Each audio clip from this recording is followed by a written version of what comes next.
আসসালামু আলাইকুম এভরিওয়ান, সবাইকে ঈদের শুভেচ্ছা। আজকে ঈদের তৃতীয় দিন, তো রোদ বৃষ্টি খুনসুটি মজা নিয়ে তো ভালোই ঈদের আমেজ কাটছে। তো আমি এই যে সন্ধ্যার আগ দিয়ে একটু ছাদে এসে পড়লাম, দেখি ছাদের কি অবস্থা, কারণ বৃষ্টি হয়েছিল দুপুরের পরে।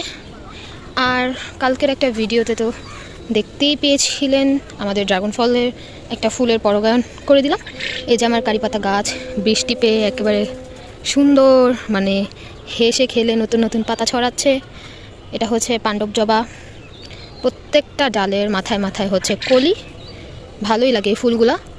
এই যে দেখেন ফুটে আছে একটা, এটা নিয়ে নেই, কারণ আমার হেয়ার কেয়ারে তো জবার তুলনাই নাই। আর আমি যেখানে এই জবা ফুল গাছ দেখি একটা করে ডাল নিয়ে এসে পড়ি।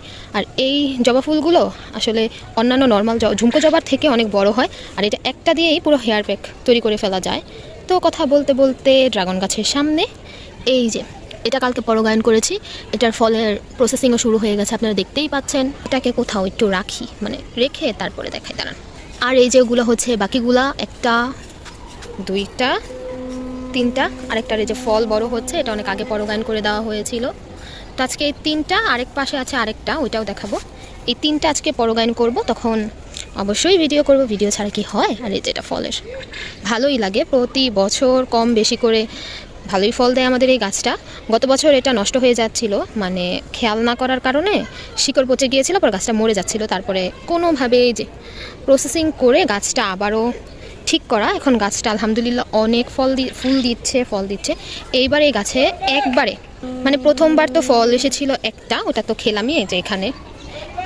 এরপরে ফল একসাথে এরকম ফুল এসেছে গাছে প্রায় 7টা থেকে 8টা, কিন্তু টিকলো কয়টা, একটা দুইটা তিনটা চারটা টিকছে, আর 4টা পড়ে গেছে। এইটা আবার অন্য গাছের। আর আমাদের সবগুলো গাছ মিলে আমাদের একবারে ফুল এসেছিল প্রায় 15টা, কিন্তু রোদ বৃষ্টি আবার গাছে হয়তো পর্যাপ্ত পুষ্টি পায়নি, তাই এই 5-6টা টিকছে। হ্যাঁ, এটা বাদে 5টা টিকছে, আর বাকি 10টাই পড়ে গেছে, যেটা খুবই দুঃখের বিষয়। যাই হোক, এরপর থেকে আমরা খেয়াল রাখবো যে ফুলগুলো ঝরে না যায়। আর আপনাদেরকে শর্ট ভিডিওর মাধ্যমে তো দেখিয়ে দিয়েছিলাম যে কিভাবে ঝরে ঝরে পড়ছিল। তো ড্রাগন গাছের পাশেই হচ্ছে সজনে গাছ, এটা তো পুরো আকাশচুম্বী, মানে এত বড় হয়েছে। আর এখানে ফুলও এসেছে, কয়দিন পর সাজনা হবে ইনশাল্লাহ। এই যে দেখেন সাদা সাদা ফুল। যাই হোক, এরপরে যে আমাদের কাঠগোলাপ, এটা তো খুবই মাশাআল্লাহ অনেক বড় হয়েছে, অনেক বড় হয়েছে।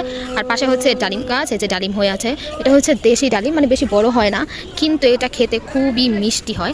এই যে দেখেন উপরে কতগুলা হয়েছে, দেখতেই পাচ্ছেন উপরে অনেকগুলা ধরে আছে। আর মেহেদি গাছের কথা কি বলবো, আমার হেয়ার কেয়ারের সবচেয়ে মানে প্রধান উপাদান হচ্ছে মেহেদি। আর দেখেন বৃষ্টি পেয়ে মেহেদি তো একেবারে মানে ভরে গেছে। এগুলো নিতে হবে, হেয়ার প্যাক বানাতে হবে, হেয়ার কেয়ার করতে হবে, হেয়ার প্যাক, হেয়ার অয়েল। আপনারা জানেন আমার ছোট্ট একটা হেয়ার কেয়ার পেজ আছে, যেখানে আমি হেয়ার কেয়ার ভিডিও শেয়ার করি। এই যে এই পাশে একটা, এটা হচ্ছে একেবারে ঝুলানো অবস্থায়, এটাও আজকে ফুটবে, এটাও আজকে পরাগায়ন করার সময় আপনাদের সাথে শেয়ার করবো ইনশাআল্লাহ। তো আজকের ভিডিওটা আমার এই পর্যন্তই। যদি আপনাদের ভালো লেগে থাকে অবশ্যই লাইক কমেন্ট করবেন। নিত্য নতুন ভিডিও পাওয়ার জন্য সাবস্ক্রাইব করে আমার পাশে থাকবেন। আসসালামু আলাইকুম।